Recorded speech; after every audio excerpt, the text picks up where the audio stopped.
2022년 11월 27일 주일을 맞이해서 고린도전서 1장 30절과 31절의 말씀을 중심으로 하나님 은혜의 방편이라는 제목의 말씀 선포합니다. 기독교의 핵심 교리는 예수 그리스도를 믿는 믿음입니다. 즉 예수 그리스도를 구원의 주로 믿지 않는다면 그것은 구원의 종교가 아닌 것입니다. 이를 알지 못하고 교회 생활을 하고 있다면 종교 생활에 불과하다는 것이지요. 왜 예수 그리스도를 믿어야 합니까? 이렇게 이유를 말한다면 예수님은 요한복음 15장 5절의 말씀을 통해서 나를 떠나서는 너희가 아무것도 할 수가 없느니라. 즉 나무 가지가 나무에 떨어져 있는 상태에서 어떻게 열매를 맺을 수 있겠는가 하는 말씀과 동일하다는 거지요. 그래서 바울은 내가 어떠한 복음을 전하느냐? 바로 바울이 전하는 그 복음의 핵심이 예수님 말씀과 동일하다는 거예요. 고린도전서 2장 2절의 내용에 보면 내가 너희에게 하나님의 증거를 할 때, 이렇게 설교를 할 때 말과 지혜의 아름다운 것으로 아니하고 내가 예수 그리스도와 그의 십자가에 못 박히심 외에는 너희 가운데서 아무것도 알지 않기로 작정하였다. 이렇게 결단적인 예수 그리스도의 십자가 그리스도만을 선포하고자 하는 그 뜻을 하나님이 그 뜻이기 때문에 그렇게 설교한다라고 말씀해주고 있다는 거지요. 그렇습니다. 저와 여러분이 하나님께로부터 영생이라는 그 놀라운 복음을 받았다면 그것은 곧 예수 그리스도를 통해 이루어진 십자가 사건으로 일어나게 되었다는 것이지요. 그래서 현대 성경으로 여러분들에게 오늘 본문 고린도전서 1장 30절의 말씀을 전해드립니다. 여러분들이 주보에 적혀 있는지요? 여러분이 예수 그리스도를 통하여 생명을 얻은 것은 오로지 하나님께서 은혜를 베풀어 주신 덕분입니다. 우리가 하나님 앞에 생명, 영생을 가진 것은 오로지 하나님이 우리에게 은혜를 주셨기 때문에 이루어졌다 그거예요.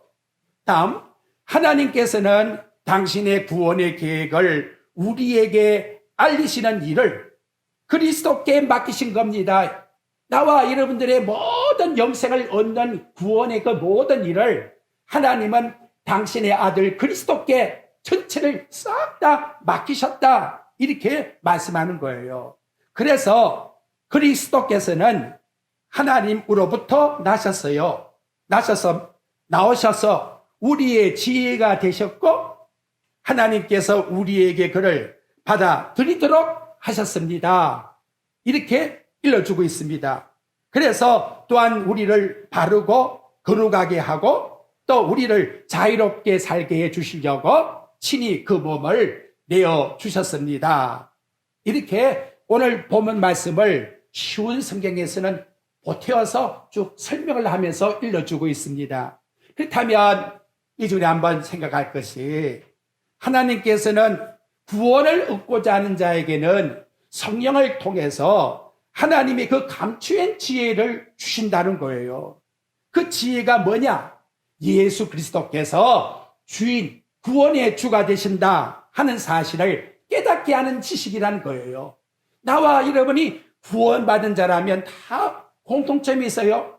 근데 성령께서 어떻게 알게 해주셨느냐? 오직 그리스도만이 우리 구원의 주가 되신다 하는 사실을 우리들에게 알게 해주었다는 거지요. 근데 그 지식이 예수님은 어떻게 빌려줬느냐? 마태복음 16장 17절 말씀의 내용에 보니까 바요나 시모나 내가 복이 있도다. 이를 내게 알게 하니는 혈육이 아니요 하늘에 계신 내 아버지시니라. 참 이건 놀랍잖아요.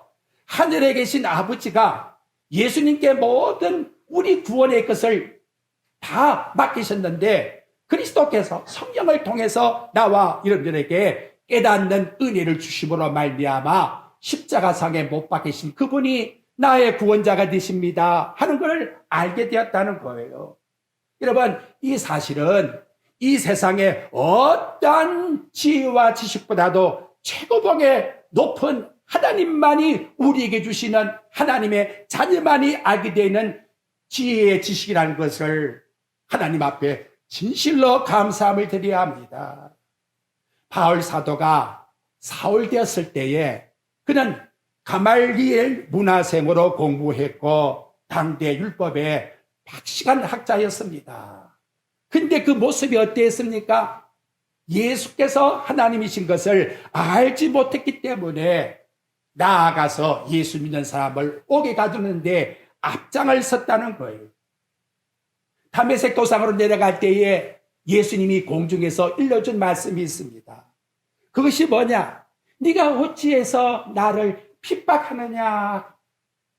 왜 예수 나를 핍박하느냐?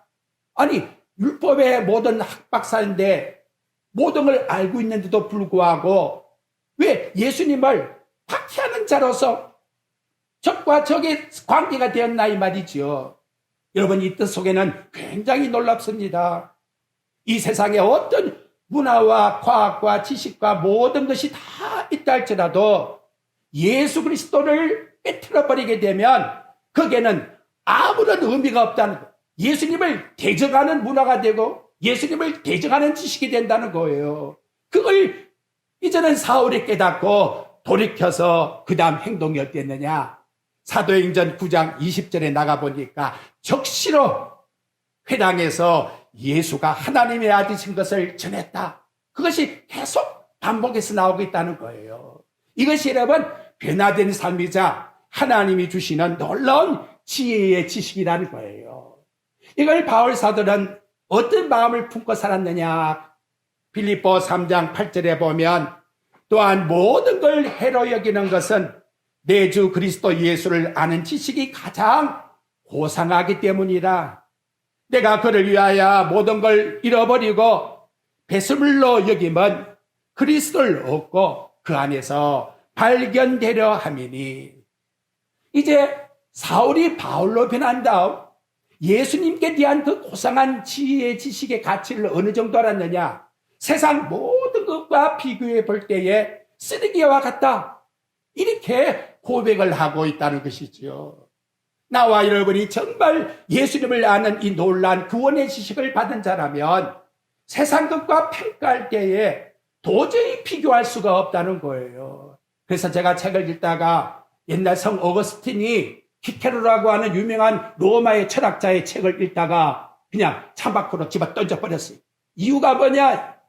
정말로 말은 아름답고 고귀한데 이 속에 예수를 증거하는 것이 아무것도 없거나 쓰레기다. 그래서 집어 던졌다는 거지요. 오늘 나와 여러분에게 이러한 가치관을 가지고 살아가셔야 합니다.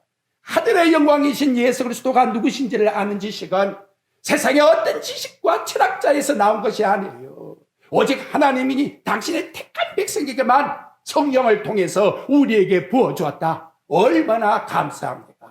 놀라운 것은 하나님이 똑같이 죄를 보면서요, 타락한 천사나 우리나 동일하잖아요.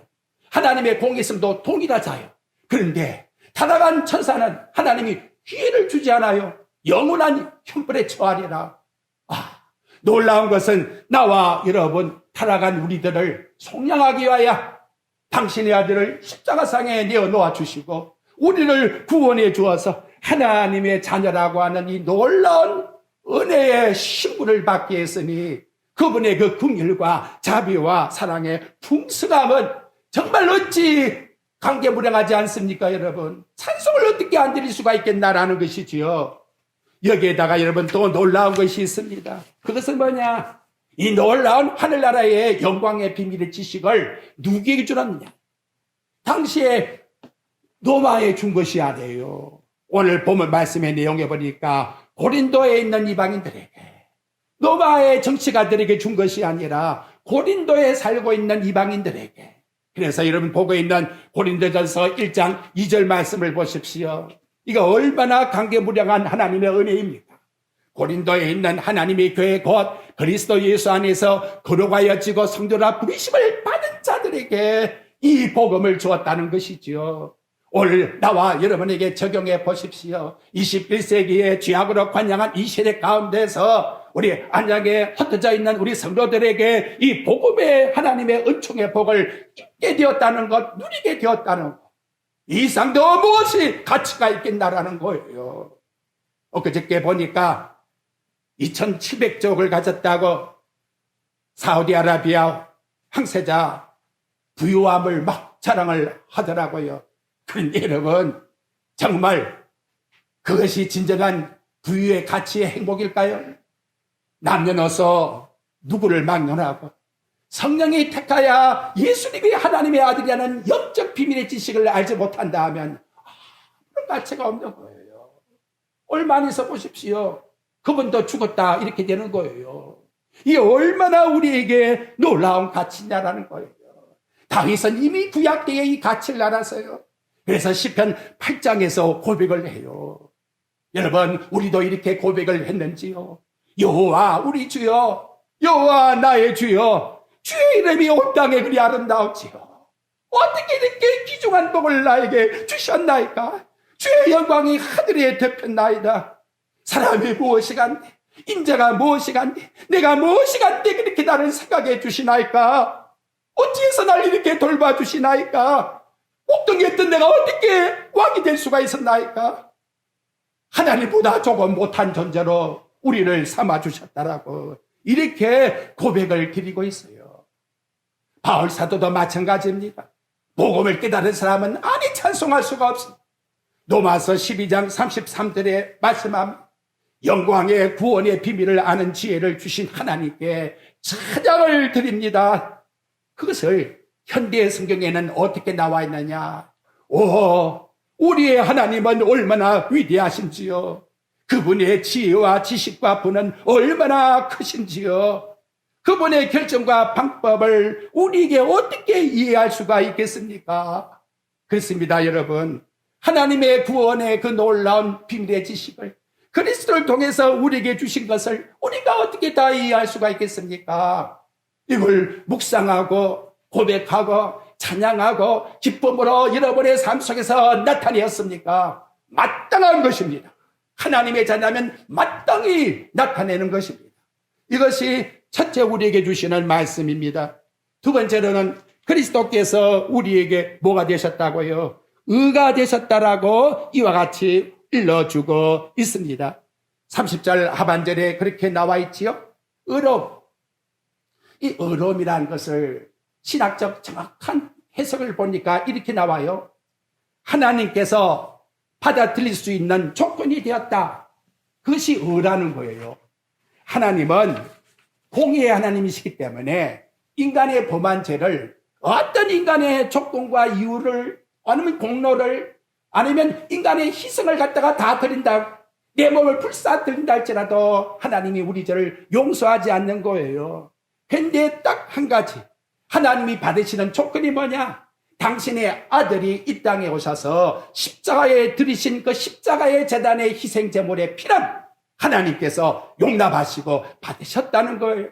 그래서 그 피로 말미암아 한나라의 그 구원의 그리스도가 누구신지를 아는 지혜를 가진 지식자들에게는 그를 믿는 자에게 단번에 온전히 영원히 용서해 주시는 이 놀라운 은혜를 주셨다는, 그래서 십자가상에서 구원받은 강도가 그날 즉시 낙원에 들어갈 수가 있게 되었다. 할렐루야. 얼마나 감사합니까? 로마서 3장 23절에 말씀하지요. 모든 사람이 죄를 범하였음에 하나님의 영광에 이르지 못하더니, 이거예요. 누구도 그 다음 조건을 가지고 나갈 수가 없어요. 그런데 그리스도 예수 안에 있는 속량으로 말미암아 하나님이신 그분이 인간이 되셔서 속량 십자가의 죽으심으로 말미암아 그래서 은혜로 값없이 어렵다함을 얻었나니라. 얼마나 감사합니까, 여러분. 이것이 우리에게 주는 복음이라고 말씀하고 있는 것입니다. 예수 그리스도를 믿음으로 믿는 바로 이 고백 때문에 나와 여러분에게는 어렵다함을 받게 되었으니 이것이 얼마나 하나님 앞에 감사의 내용의 말씀입니까? 바울은 고린도에 있는 성도들에게 다시 책임지라고 하십니다. 고린도후서 5장 21절에 보면 하나님이 죄를 알지도 못하는 자로 아무 죄가 뭔지도 모르지요. 그분은 우리를 대신하여 죄로 삼으신 것은 우리로 하여금 저희 안에서 하나님의 의가 되게 하려 하십니다. 우리를 어렵게 할 수 있는 방법이 아무것도 없어요. 그 아들이 이 땅에 오셔서 우리를 위하여 죽으신 그분 때문에 그분을 믿음으로 우리는 어렵다함을 얻게 되었는데 그 놀라운 하나님의 지혜의 지식을 내가 알게 되었으니 이보다 더 큰 복이 어디 있느냐? 그걸 지금 정기에 나가고 있다는 거지요. 자, 그렇다면 하나님을 아는 그리스도의 그 놀라운 지식이 우리에게 어떻게 나타나고 있는가를 성경은 몇 가지로 정기해 주고 있습니다. 첫째로는 그리스도께서 저와 여러분들에게 영광의 빛을 비춰주었다 라고 이렇게 말씀을 합니다. 육신의 눈으로는 그분을 알 수가 없어요. 사울이란 이분이 성도들을 옥중에 가두려고 다메섹으로 내려갔다가 빛이 하늘에서 쫙 비치지지요. 육체의 눈으로 보는 순간 그는 눈이 어두워져 버렸어요. 그래서 사도행전 9장 3절에 보면 사울 땅만을 아무것도 보지 못했다 라고 말씀하고 있습니다. 육신의 눈으로 보는 빛이 아니에요. 근데 여러분 참 놀라운 것은 스데반 집사가 죽는 그 순간에 하늘을 바라보았는데 하늘문이 열리고 그리스도가 앉아있는 것이 아니라 보좌에 서서 계신 것을 보았다는 거예요. 똑같은 여러분 인간인데 어떻게 해서 스데반 집사는 하늘의 영광을 볼 수가 있습니까? 바로 그것은 하늘로 비추는 그리스도의 영광의 빛을 하늘의 문이 열리며 영의 눈이 밝아질 때에 바라볼 수 있었고 천성에 들어갈 수 있게 되었다. 하늘의 영광의 빛이 바로 나와 여러분에게 비치심으로 말미암아 우리는 누구를 예수가 하나님의 아들이라는 것을 알게 되었다. 고린도후서 4장 6절에서 말씀하지요. 어두운 데 빛이 빛이라 말씀하신 그 하나님께서 예수 그리스도로 얼굴에 있는 하늘의 영광의 빛을 영광의 아는 빛을 우리 마음에 비추셨느니라. 우리에게 비춰줌으로 말미암아 그리스도를 알게 되었다는 거지요. 여러분, 우리가 예수님이 하나님의 아들이라는 사실을 이렇게 알고 믿게 된다는 것은 영적으로 하나님이 우리에게 이미 비춘 바 되었다. 영의 빛을 비춰주었기 때문에 알게 되었다는 것을 일러줍니다. 두 번째, 그리스도는 우리 성도들에게 은혜를 주시는 분이다. 그래.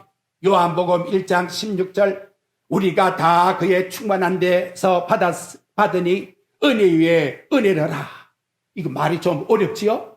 현대어 성경어로 다시 말씀드립니다. 우리는 모두 다 그분에게서 넘치는 은혜를 입었으며 한없는 복을 받았습니다.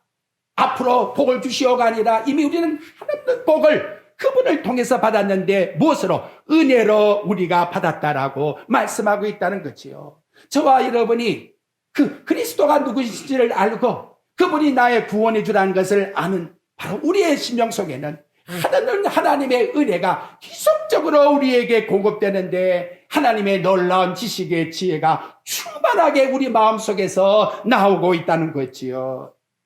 여러분, 도장을 딱 찍게 되면 그 흔적이 누구 것인가를 알지 않아요. 은혜의 부름을 받은 자는 예수님이 우리에게 너는 내 것이라고 하는 인정을 내주었기 때문에 그 모습이 나오지 아니할 수가 없다는 것이지요. 그래서 찬송하며 감사하며 경배함을 하나님께 드린다는 거예요. 근데 놀라운 것은 요한복음 1장 17절에 보니까 율법은 모세로 말미암아 주어진 것이요 구약의 성경은 앞에 있는 모세 오경은 모세를 통해서 우리에게 주어진 것이고 은혜와 진리는 예수 그리스도로 말미암아 온 것이라. 이렇게 율법과 예수 그리스도를 구분해 놓고 있다는 거죠. 그걸 왜 사도 요한이 말씀했을까요? 히브리서 지난 주일에 히브리 13장 11절에서 말씀드렸어요.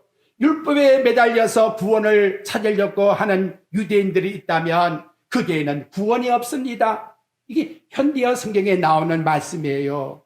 율법을 통해서 거기서 뭔가 구원이 있을 것이라고 율법을 캐고 찾고 그 속에서 지키려고 한다면 그 속에는 구원이 없다는 거예요. 그러면 목사님 못 때문에 구약의 율법을 주었어요. 그래서 구약의 율법을 준 것은 바로 갈라디아 3장 24절에 보니까 예수 그리스도로께로 가는 봉학선생, 안내자, 지도교사 그 역할을 해주기 위해서 구약의 율법을 우리에게 주셨다는 거죠. 그러니까 나와 여러분들이 은혜와 진리가 충만하게 된 것은 바로 하나님의 그 놀라우신 구원의 은총의 진리를 우리가 받게 되었으니 얼마나 놀라우냐. 구약 때에는 모형을 가지고 자꾸 실체를 찾으라고 하는데 우리는 실체이신 그리스도를 친히 우리에게 보여주었고 성취된 것을 우리에게 알게 해주었으니 이거 얼마나 놀랍습니까?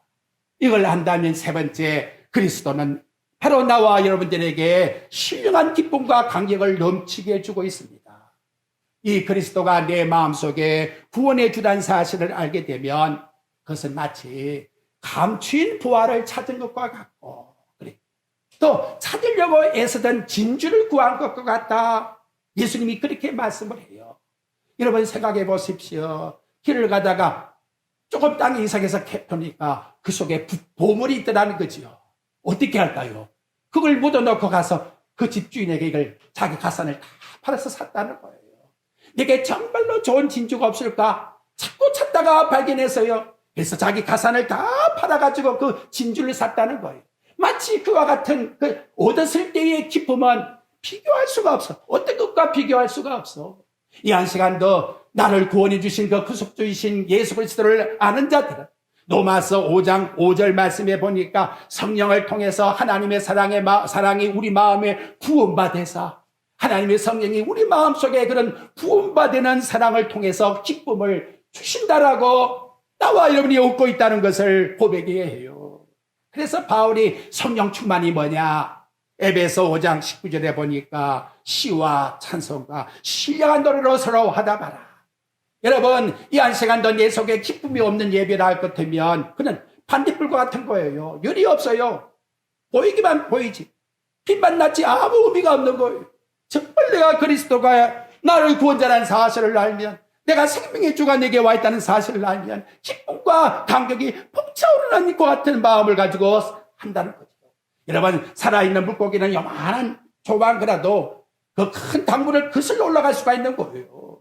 우리는 살아있기 때문에 아무리 끝인 세상 속에 있다 할지라도 기쁨 속에 살아갈 수 있는 것은 그리스도께서 살아계신 하나님이기 때문에, 죽은 하나님이 아니란 말, 살아계신 하나님이기 때문에 그 하나님을 믿는 자는 사자굴에 또 들어가는 것이 펄펄 붙는 풀무불 속에도 그리스도를 통해서 그들은 담대한 용맹을 가지고 들어가는 거예요. 이것이 바로 하나님께서 주시는 감격의 기쁨이라고 일러줍니다. 네 번째, 그리스도를 아는 이 놀라운 지식을 가진 성도들에게는 안전보장이 되는 겁니다. 풍랑이는 물결 속에 그리스도가 계시니 말씀 한마디로 잔잔해진 것처럼, 여러분 시편 46장의 말씀 고라자손의 찬양의 시를 읽어보십시오. 하나님은 우리의 피난처시요 환난 중에 큰 도움이시다. 땅이 변하든지 산이 흔들려 바다 가운데에 빠지든지 바닷물이 솟아나고 뛰어놀든지 그것이 넘침으로 산에 흔들지라도 우리는 두려워하지 아니하리로다. 그리스도를 내 마음에 보장을 삼고 살아가는 성도들, 히브리서의 말씀에는 우리 영혼의 닭과 같다고 이와 같이 일러주고 있지요. 사도 요한이 요한일서 4장 18절에서 19절까지 말씀해요. 사랑 안에는 두려움이 없습니다. 예수님의 사랑이 내 마음에 있다면 두려움이 없는 거예요. 그리고 불완전한 사랑이 되면 안 돼요. 온전한 사랑이 내 마음의 두려움을 내어 쫓는 거예요. 하나님이 창세전에 당신의 아들을 택하시고 우리에게 이와 같은 놀라운 구속을 당신의 아들을 보내어서 성취하신 하나님이 정말 살아계신 하나님이라는 것을 믿는다 할 것 같으면, 여러분 뭔가가 사랑이 부족하니까 자꾸 두려움이 들어오는 것이지요. 완전한 영생의 사랑을 믿는다면, 나를 완전히 보호해주는 보장의 사랑을 믿는다면 절대로 두려워할 것이 없는 거예요. 이것이 우리에게 든든하게 생기는 거지요. 그래서 제가 세상 살아가면서 두려움 없는 온전한 삶으로 살아가는 것은 말씀의 깊이 속에 들어가서 그 말씀이 확실하게 내게 꽂히라는 거예요. 내 말씀이 딱 되어지라는 거예요. 그러면 흔들리지 않는다는 거예요. 이것이 진정한 하나님의 사랑이 나와 여러분에게 주시는 위로가 되는 거예요. 다음, 이 그리스도는 우리 성도들에게 모든 것이 되는 것입니다. 오늘 본문 말씀 여러분 참 오묘하잖아요. 다시 30절 말씀을 보십시오. 출발, 너희는 어디에게서? 하나님으로부터 나서. 그러니까 삼일체 하나님이 나와 이름을 지어서 이 땅에 존재하지요. 그리고 하나님이 그리스도께 다 맡겼지요. 그래서 우리는 누구 안에? 그리스도 예수 안에 있고. 여러분, 예수 그리스도 안에 있다는 사실을 든든히 믿습니까? 생명선을 타고 천국 가는 생명선 속에 배가 요동친다 할지라도 그 배는 자초되는 것이 아니에요. 결국은 천국에 가는 거예요. 우리의 삶 속에 흔들림이 있고 고통이 있고 아픔이 있고 좌절이 있고 그리고 인생인지라 인간을 가지기 때문에 여러 가지 역경이 들어올 수 있지만 그런데 어떻게 해요? 예수님이 나의 모든 것이 되시기 때문에 그래서 그리스도 것이다 라고 나와 여러분을 인정해 주시는데 우리의 결과가 어떠하겠습니까? 예수님이 우리를 어떻게 하신다? 요한복음 10장 35절에 보니까 하나님의 말씀을 받은 사람들은 신들이라 하였으니 우리를 신으로 삼아주도록 이렇게 하나님이 불러주셨는데 그분이 요한복음 17장 22절에 기도하시기를 내게 주신 영광을 내가 그들에게도 주었사오니 이는 우리가 하나가 된 것 같이 그들도 하나 되게 하옵소서. 아버지와 아들이 가졌던 그 놀라운 영광의 복을 우리에게도 누리게 하여 주셔서 하나가 예수님과 되어서 이제는 포도나무여 가지가 떨어질 수 없는 완전히 불가분리의 연합 속에 있는 나와 여러분이 되었으니 그 그리스도가 누리는 영광도 내 것이 되었으니 이보다 더 큰 복이 어디에 있느냐라는 것이지요. 그런데 여러분 중요한 것은 하나님의 이 놀라운 영광의 지혜와 지식을 내가 안다 할지라도 그 지식 속에서 나타나는 그 영광의 열매가 없다 같으면 그 아는 지식에 무슨 의미가 있겠나라는 거예요. 무슨 의미가 있겠습니까? 바울이 말씀합니다. 모든 비밀과 모든 지식을 알고 산을 옮길 만한 믿음이 있다 할지라도 사랑이 없으면 열매가 없으면 내가 아무것도 아니니라. 사랑 없는 열매는 결국 그 아는 지식이 교만만 자꾸 나오는 거예요. 그래서 고린도전서 8장에 보면 우상제물의 지식을 가진 자에게 지식은 교만을 낳는다라고 너 남을 배려할 수 있는 사랑을 가지고 행동하라고 일러주고 있다는 거지요. 야고보서 2장 19절과 22절에 보면 야고보 사도가 네가 하나님 한 분이신 줄 안다고? 잘했다. 그런데 그것은 귀신도 알고 떠드느니라. 허허 허탄한 사람들아 행함이 없는 믿음이 헛것인 줄 알지 못하느냐? 우리 조상 아브라함이 아들을 제단을 바치라 할 때 어떻게 했느냐? 만약에 하나님이 계시를 통해서 아브라함에게 너 아들 독자에서 모리아산에 갖다 바치라 알아요. 음성도 들었어요. 계시도 있어요. 근데 행치 아니한다 같으면 그 알고 있는 계시가 무슨 유익함이 있으리요? 그걸 전해주고 있다는 거지요. 여러분 민수기 24장 17절에 보게 되면 잘 아는 그 발람 선지자 있잖아요. 발락에게 이 뇌물을 주니까 이것이 좋아가지고 발람이 얼마나 고귀한 계시를 전해주었던지 한필이 야곱에서 나와 한 휴가 이스라엘에 일어날 놀라운 그리스도가 온다는 하늘의 계시까지 전해주어요. 그런데 뇌물에 눈이 어두워가지고 이스라엘 백성을 타락시킬 것을 발락 왕에게다가 일러주었으니 그 아는 계시의 지식이 무슨 의미가 있겠나라는 것이지요.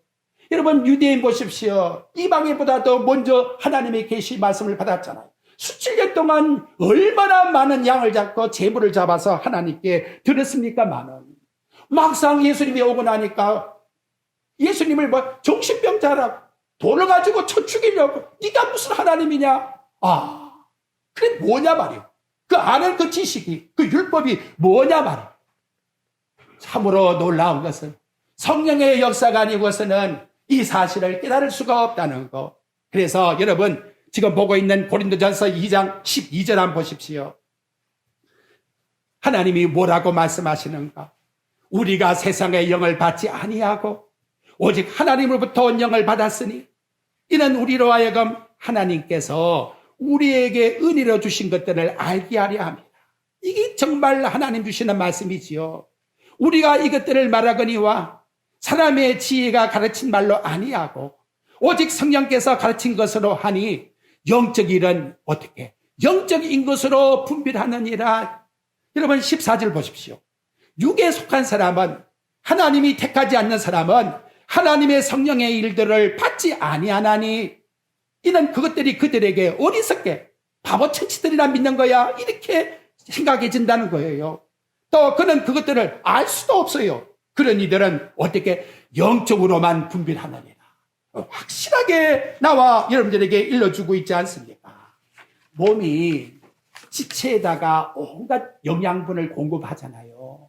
그리스도께서 나와 여러분에게 온갖 좋은 은사의 영양분을 공급하는 이유가 바로 여기 있는 거예요. 근데 놀라운 것은 율법은 아무리 순종하고 지키려 해도 길이 없어요. 왜? 그리스도께 가라고 자꾸 가르쳐 주니까 그걸 모르게 되면 결국은 순종하고 지킨다는 것이 오히려 하나님께 벌받게 된다는 거예요. 이거 얼마나 무섭습니까? 그리스도를 알고 그래야 모세가 뭘 증거하는지 알게 되고, 그리스도를 알아야 시편이 무엇을 말하는지 알게 되고, 그래서 모든 성경이 다 나를 가르치니라. 예수님이 일러준 말씀같이 이 말씀의 법 속에서 그리스도를 발견하면 기쁨이 충만하게 되는 거예요.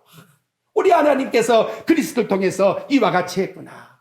다음 거룩함에 대한 말씀을 드리고자 합니다. 자, 이제 우리 하나님께서 다 이 순서가 나타나고 있지요.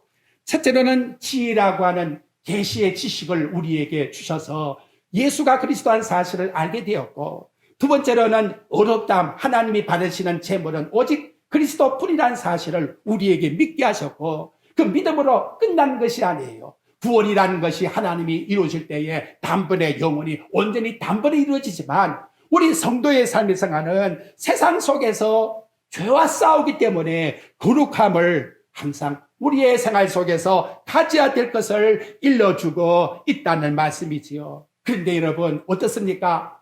한 주간도 살피면서 보면 하나님이 살아계신데 어떻게 이럴 수가 있을까? 어떻게 이렇게 인간이 갑자기 죽을 수 있어?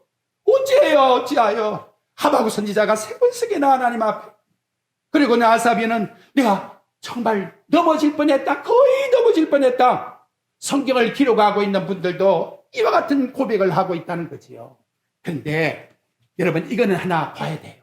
빌립보 1장 29절 한번 보십시오. 이제 이걸 어떻게 우리가 확신해야 되는가 하는 걸 여러분이 성경을 보고 여러분이 직접 내 자신이 확인돼야 돼요. 319페이지 봐요.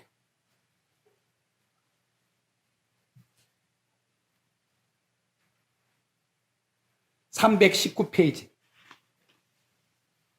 그리스도를 위하여 너희에게 은혜를 주시는 것은 다만 그를 믿을 뿐만 아니라 또한 그를 위하여 고난도 받게 하려 합니다.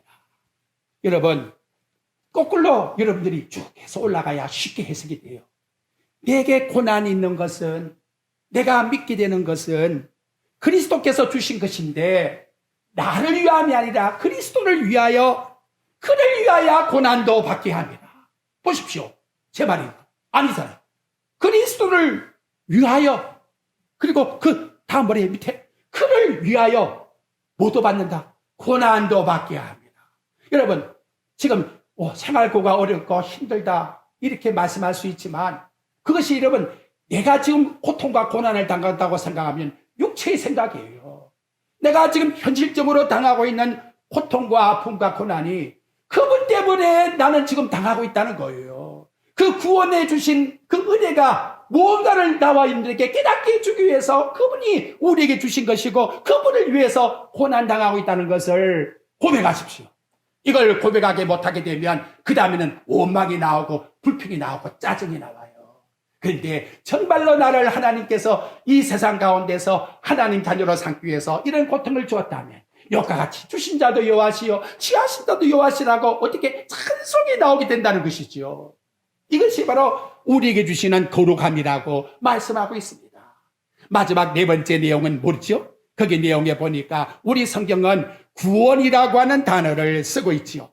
고린도전서 1장 30절 맨 마지막 구원이라는 단어를 쓰고 있는데, 다른 번역본 성경을 보게 되면 다 후속이라고 하는 단어를 쓰고 있습니다. 그 구속이라고 하는 단어의 진정한 의미를 따지고 보면 그것은 바로 여러분들이 로마서 8장 19절과 21절의 내용 속에 나타나는 그날이에요.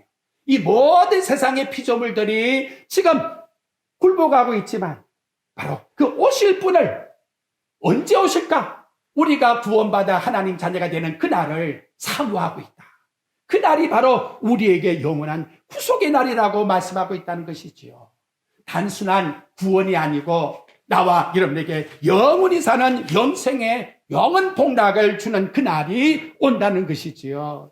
그래서 이 30절의 말씀을 읽어보게 되면 하나님이 이 땅 위에 그리스도를 통해서 우리를 보내셨고 그리스도를 통해서 우리가 일어나고 있는 모든 일은 주님을 통해서 일어난 일이고 결과에 가서 우리는 죽었다나 죽은 자가 아니라 산 자라. 왜냐하면 그리스도 안에 있기 때문에 그분이 주신 영생의 생명이 성령을 통해서 내 마음에 와 있기 때문에 나는 그 성령을 통해서 죽은 자도 살리라고 이와 같이 우리에게 일러주고 있다는 거지요.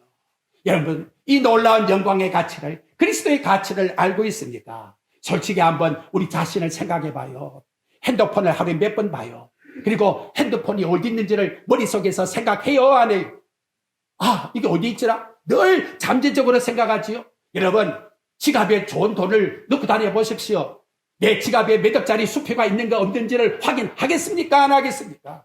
우리 한번 양심적으로 솔직하게 한번 생각해 봅시다. 그렇다면 이렇게 영원전에 창세전에 우리에게 존귀함을 허락하신 이 하나님, 나에게 영원한 영생으로 신으로 삼고자 하는 이 놀라운 하나님의 가치의 영광을 준 나에게 그 가치의 복음의 존귀함을 머릿속에 얼마나 생각하면서 기억하면서 엎드리며 다윗은 새벽에 일어나 이 말씀을 엎드리며 그 영광의 하나님께 찬양을 드렸다고 말씀하고 있는데 죄송합니다. 저부터 여러분 한번 생각해 봐야 되지 않을까요? 그래서 결론이 뭔가요? 31절에 보니까 자랑할 것이 아무것도 없는 거예요. 여러분 이 본문 말씀을 에레미야 9장 23절과 24절에 집에 가셔서 꼭 한번 읽어보십시오. 지혜로운 자 지혜 자랑하지 말아라. 용맹 있는 용사들 그 용맹 자랑하지 말아라. 부자들 그 부유함을 자랑하지 말아라. 자랑할 것이 있는데 그 자랑이 뭐냐? 여호와 하나님의 사랑과 정의와 공의를 행하시를 깨닫던 이걸 자랑해라. 하나님이 오늘도 여러분, 야, 그리스도가 이렇게 나에게 좋은 분이구나. 이 사실을 나에게 깨닫게 해준 그걸 나와 여러분들이 자랑해야 돼요. 이렇게 좋으신 하나님이시라고 나와 여러분 자랑하셔야 합니다. 제가 길을 가다가 어떤 문구를 하나 봤어요. 근데 거기 뭐라 써 있느냐? 주일은 물론 쉽니다. 물론 쉽니다. 주일은 물론 쉰다고. 와, 정말로 이분이 주일에 대한 그 안식을 가지고 참된 그리스도인을 이렇게 문자 속에서도 남에게 보여주고 있구나. 물론 주일은 쉽니다. 아, 이거 얼마나 여러분 뭔가가 우리에게 의미를 던져줍니까? 여러분 나는 그리스도인이기 때문에 당연합니다. 나는 당연히 그것은 그렇게 해야지요. 왜? 나는 예수를 믿기 때문입니다. 이것이 바로 그리스도인의 하나님께 대한 영광의 자랑이 된다라고 우리에게 말씀해 줍니다. 아무것도 내세울 것이 없는 인생, 나그네의 삶으로 왔다가 갈 인생, 얼마를 남았는지 우리는 알 수 없지만 손바닥의 길이만큼 살아가는 우리 인생 속에서 우리에게 이 놀라운 가치의 영생의 지혜의 지식을 주었으니 이보다 더 큰 복이 어디 있으냐. 그래서 먹든지 마시든지 하나님의 영광을 위해서 하라. 바울은 이와 같이 일러줍니다. 이 놀라운 하나님의 은혜의 영광을 저와 여러분에게 주신 그 하나님께 영광과 찬미를, 그래서 모든 일마다 예수 그리스도로 말미암아 영광의 찬송의 제사를 드리는 삶이 꼭 되시기를 주님의 이름으로 축원드립니다.